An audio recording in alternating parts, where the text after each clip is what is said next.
Good afternoon. This is August 11th, 2015. It's about 6 p.m. in the afternoon. This is the Streets and Sidewalks Committee. We're here to hear staff report. And to my left is Council Member Brock Heath, and to my right is Councilwoman Lynn Snee, and myself, Bob Phillips, as the chairperson. Mrs. Knight, you're going to lead us off on the first item. Just to mention that what we have are two items that involve the Ohio Department of Transportation projects. And Mrs. Rhodes, the city engineer, will provide the detailed information for you. Come on down. Hello. Hi.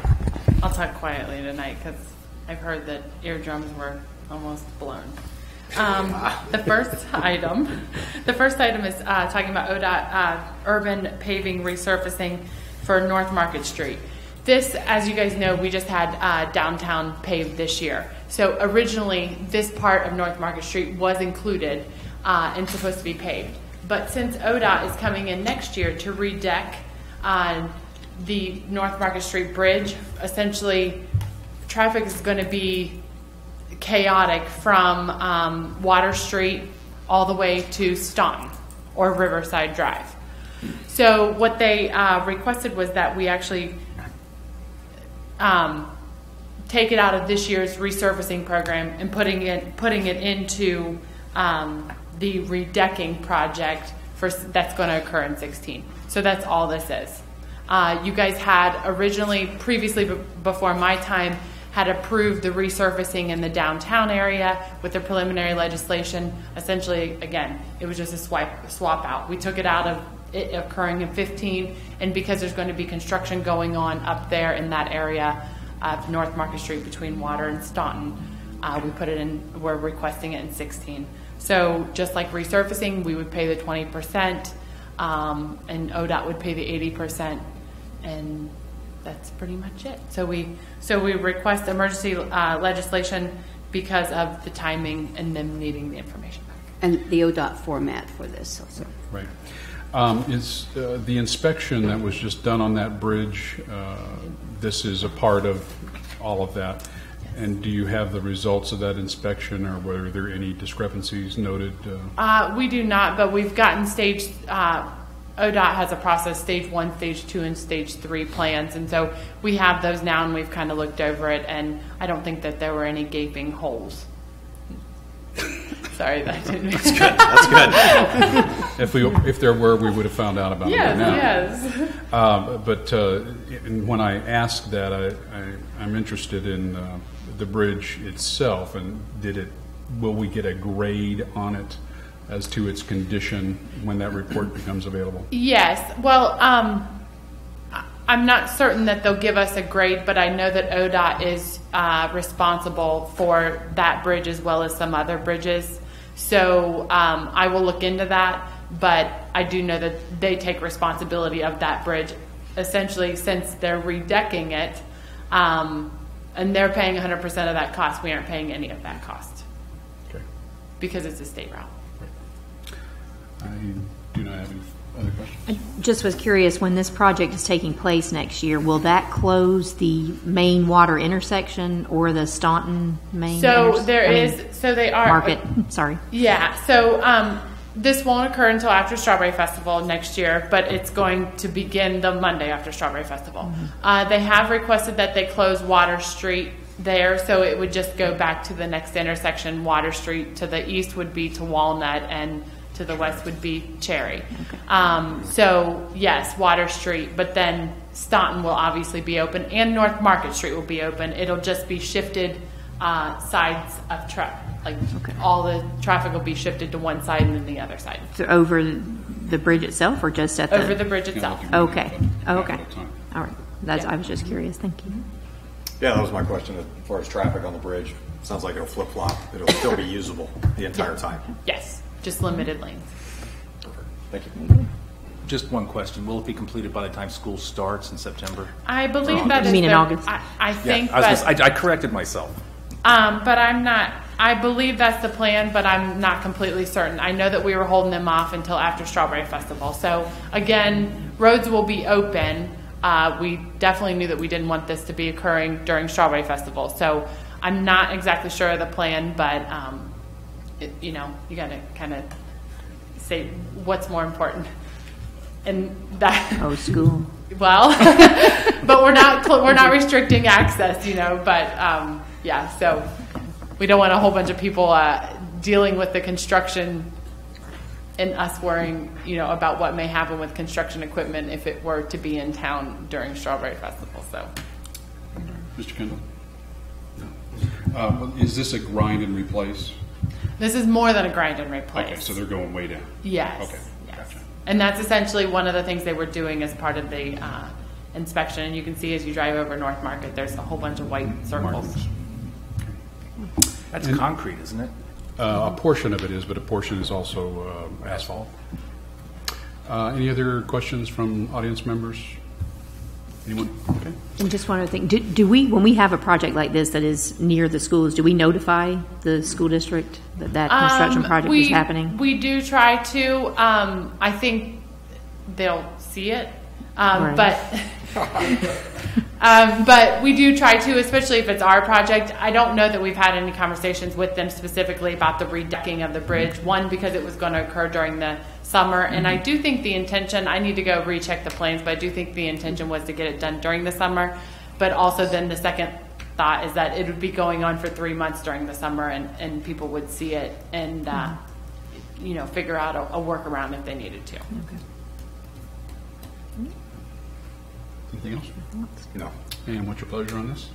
Move forward. Forward. Okay. Right, and this is the preliminary consent. We can anticipate a final piece of legislation closer to when ODOT is actually bidding this, and we'll probably know much more about the schedule at that time. Got it. Okay. Let's move forward then as staff is recommending. And Ms. Jill, are you just going to jump into the second project? Sure. Okay. So this is an application I believe Debbie submitted at the end of last year, and it's called Troy Recreation Trails. It's essentially the resurfacing. It's not scheduled to occur until fiscal year 2020, but remember that ODOT's fiscal year is July to June, so their 2020 begins in our July of 19. So this is essentially resurfacing from Miami Shores Golf Course down along the levee and then all the way out to North Ridge. So, under Adams Street, continuing, and then up on the levee around Treasure Island Park, and then along Morgan Ditch.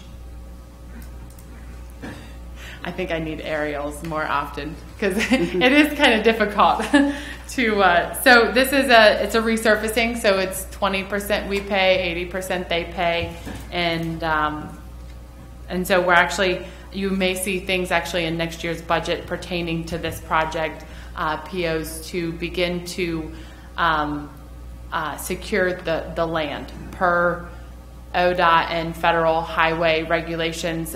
We don't have to own the land, but we need permanent easements and right-of-ways on the land. So it's pretty extensive. And I think actually this also resurfacing goes up there. I was going to say goes up Lytle Road, up to Lytle Road. So behind the elementary out there. Yeah. Well, in reading this, this is just a resurfacing of existing trails, not new, and so we're not having to do anything with right-of-ways or easements or anything like that. Well, unfortunately, because of how we probably originally paved and got the bike path, we probably just got it donated to us. Like, for example, the bike path along inside MCD property is still an MCD property, and we probably just got agreement or an approval. I'm not sure what we had in writing, but it's not according to the federal highway obtaining the property and things like that. I know that there's a property up north of the school that I don't think that anything legally was done to actually transfer the property to us. So I think it was probably a property owner that said, yeah, a bike path, sure, that's fine. We don't use the property anyways. It's along the river. Just go ahead and put the bike path there. And I'm not sure that any, again, the way, and also keep in mind that federal highway regulations are much stricter about, you have to dot your I's, cross your T's, and everything like that. Well, I guess perhaps my next question is going to be for Mr.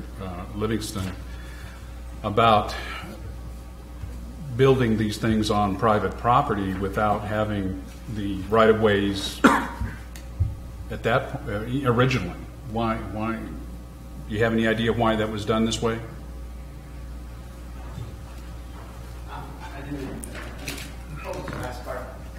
Do you have any idea why we didn't originally get the right-of-way or easements done? I don't have any idea. I don't know when it was.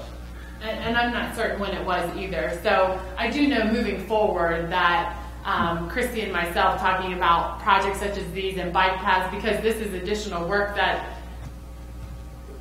we had anticipated was already complete, and then when we started looking into it. So moving forward, obviously we're going to make sure that we have the correct right-of-way or the highway easement, whatever is necessary. Another location that we have to do is going under CSX right-of-way. So that may, again, have been a verbal, or we just extended it under CSX right-of-way. Well, now we have to go by the federal guidelines because we're using federal dollars. Okay, so has this kicked off anything that you're going to look at all of the bike trails and make sure everything's cleaned up on them for future? At this point, we don't know that we will, due to the fact of the cost. So while I agree that it's good to have all of the property under, city jurisdiction, to the same extent, it is a lengthy process, especially with like CSX. We're talking about it being a year to year and a half just to get this 40-foot wide easement from them. So not saying no, not saying that that's not our plan, but at this point, for this specific, we weren't planning on that just because of cost, because we do have other capital improvement projects that we don't necessarily want to take money away from. But for this portion, we're going to have to do these Most certainly. These three items. Yes. Okay. Any discussion or thoughts about the low-lying area down by the river, by the golf course that is flooded in flood circumstances? Has there been any discussion of raising those up above floodplain or anything like that? No, not at this point, and that would be a whole other situation and discussion with MCD, especially because it's probably, I don't know specifically if you're talking about inside the levee. Yes. Okay, so it would be a whole nother discussion with MCD, because obviously they don't want us to be filling anything and raising that floodplain elevation and putting the levee potentially, right. At large. Altering water movement. Yes. Okay. Any other questions? That answered mine. Okay. Yeah, just I guess, is it in good shape now and it just kind of is on a schedule to be replaced, or is it there's actually damage to it and it needs to be done? The resurfacing? Yeah. I think I am, again, sorry, I'm coming in after we submitted the application. I'm assuming the bike paths are probably close to 20 years old and probably are looking pretty, need some maintenance. Yeah, you're on it a lot. They're pretty rough. Yeah. Are they? Especially in the areas she's talking. In the bridge part down there, that was the final agreement that we could put in a bridge that was able to handle the flow of water over it and all. So it was basically designed to flood. Yes. Mm-hmm. So. And then also keep in mind, asphalt deteriorates much quicker whenever trees are around. And so if you drive down a road that doesn't have trees on it and you drive down another road that has trees on it, you're going to visibly see the difference. And so these bike paths are right around trees. I've been up by the school walking around, and there's trees everywhere. So it just allows the moisture to stay there longer, and so the bike paths just deteriorate quicker. Trace where the path along there is in horrible condition, but because of the roots coming up. Yeah. And that too. So this whole thing was just triggered by the state of repair on those things. It's not just a schedule that they go by. No. Can we just call that a BMX mountain bike track? Okay, sorry, that's tongue in cheek. Any other questions? No, thank you. Mr. Schweizer or Ms. Kendall? Anybody else in the audience have any questions on this item? Okay, your pleasure on this? Move forward. All right, we'll move forward as staff has recommended with this. And this is not an emergency. This is an LPA agreement, which makes the city the local public agency in charge. And I believe that based on that, we will be paying the entire amount and then get reimbursed, the state's 80% possibly, Yes, yes. as opposed to like on the paving project where we'll just get billed our percent. Yeah, thank you. Okay, any other items come before the Street Sidewalks Committee? Not tonight. All right, very good. Then we are adjourned. Thank you. Thank you. Thank you.